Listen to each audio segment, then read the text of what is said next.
Hi there, and welcome back to another episode of Prestige Liquids. My name is Andrew, and as always, it is fantastic to have you here with me again on another whiskey review video.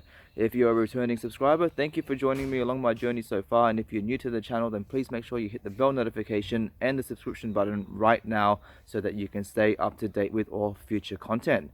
Well now, on to the show.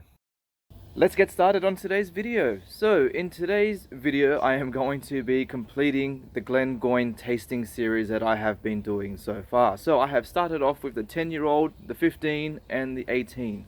The 10 and the 15 I've absolutely loved. The 18, I will admit, I was a little bit disappointed with it, although it is still a very enjoyable whiskey.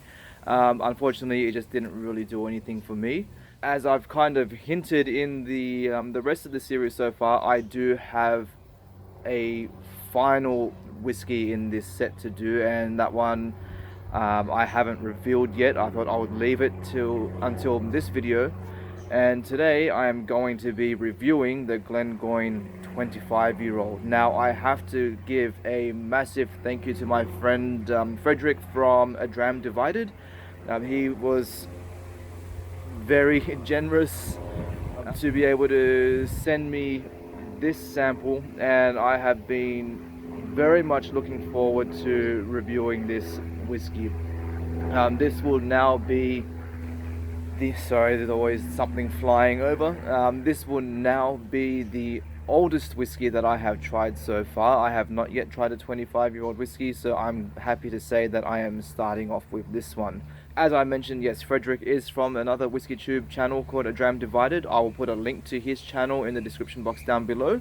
I will also be putting in a link to the playlist that I have created for this Glengoyne tasting series, so you can go back and check out the other reviews I have done so far, and also future Glengoyne reviews will also be going into this playlist.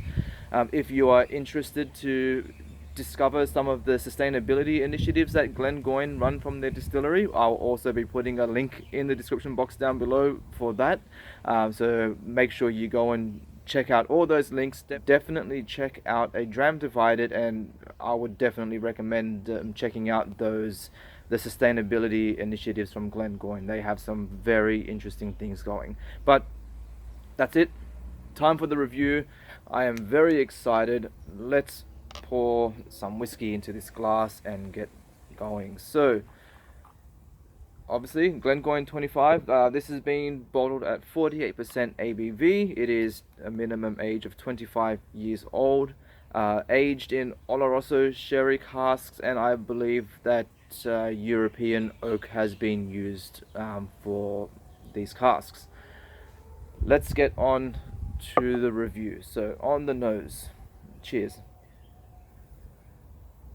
Oh, okay, so far we're off to a much better start than what we were for the 18-year-old. This is the profile that I was wanting.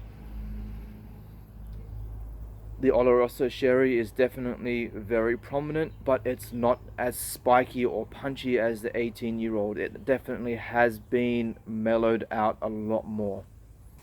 You've got this nice gentle oak influence that's coming through. It's also a bit spicy. So expect a bit of like a combination of black and white pepper.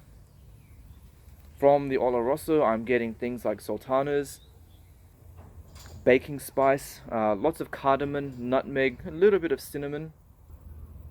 I'm also getting a hint of banana, mango and passion fruit. So it has quite a bit of a tropical vibe coming along on this. So far, with the other releases that I've had, you would normally get a lot of those typical Speyside style of notes coming through. So very grassy, lots of orchard fruits. That is still there, but it's not as prominent as what it was, say, between the 10, the 15 and the 18.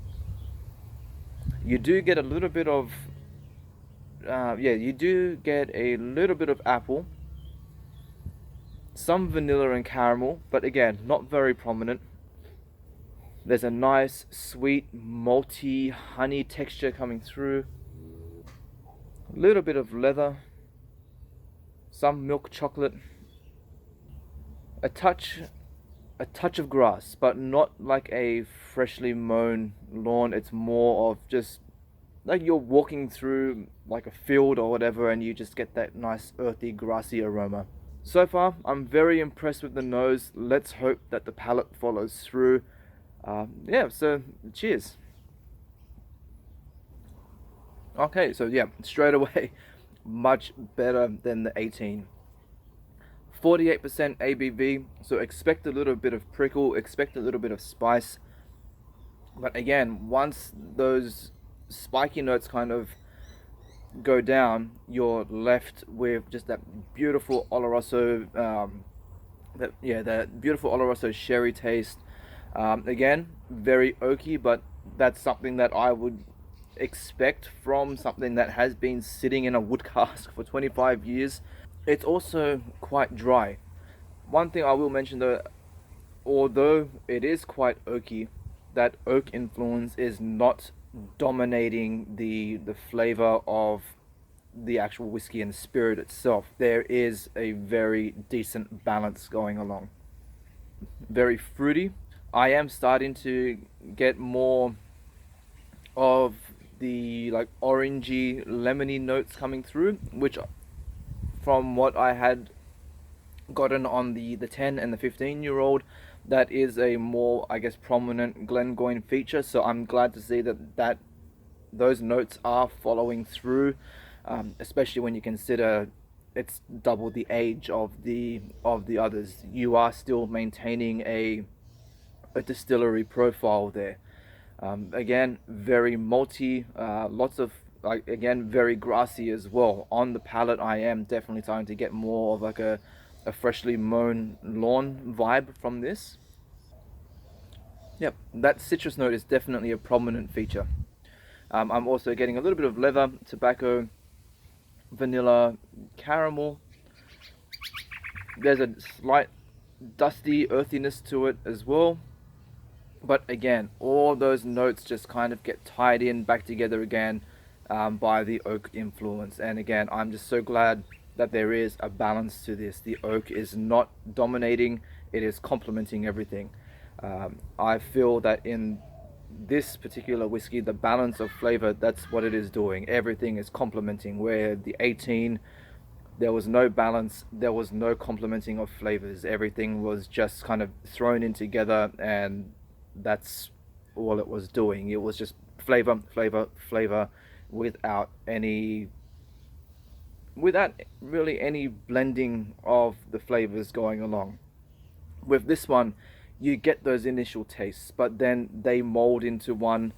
And again, I keep harping on this, but they complement each other. This is an absolutely fantastic whiskey. I think this is definitely something that I would be willing to invest some money into, to get a bottle sometime down the track if I'm able to and I can afford it. This is definitely something that you would want on your shelf. So I guess for those of you who do have the means to get a bottle, if it's something that you have been putting off for a while, I wouldn't hesitate. Go out and get it. It will definitely be worth it. The finish, surprisingly, is it's pretty short. I would say short to medium finish. Not really much going on. It kind of peaks and then drops off. You will notice a bit more of the oaky, earthy, chocolatey style on a finish. Yeah, so definitely some milk chocolate. You have some like vanilla and tobacco kind of coming through. But again, surprisingly, not that much going on with the finish. But that's not a fail point either. There's something about the finish on this that just keeps inviting you to come in and get more. This is a whiskey that you just want to keep diving into and just keep exploring. And I think that the more you are able to explore it, the more you will get out of it. But yeah, that's it. And Fredrik, thank you so much for sharing this with me. Like I've said to you before, you have no idea how much I appreciate your generosity for this.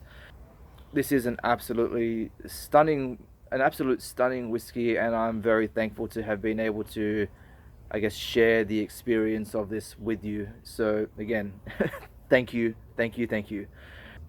Yep, that's it. I'm going to leave it at that.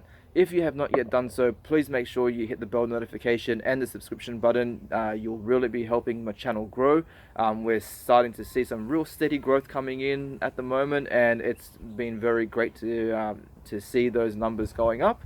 So again, if you have not yet done so, make sure that you subscribe right now so that you can stay up to date with all future content. All right, that's it. My name is Andrew, and I will see you all again on the next video. KIPPIS.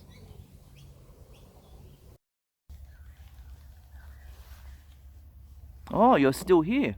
Well, why not consider continuing on with some more content and subscribing? I'll see you next time. Bye bye.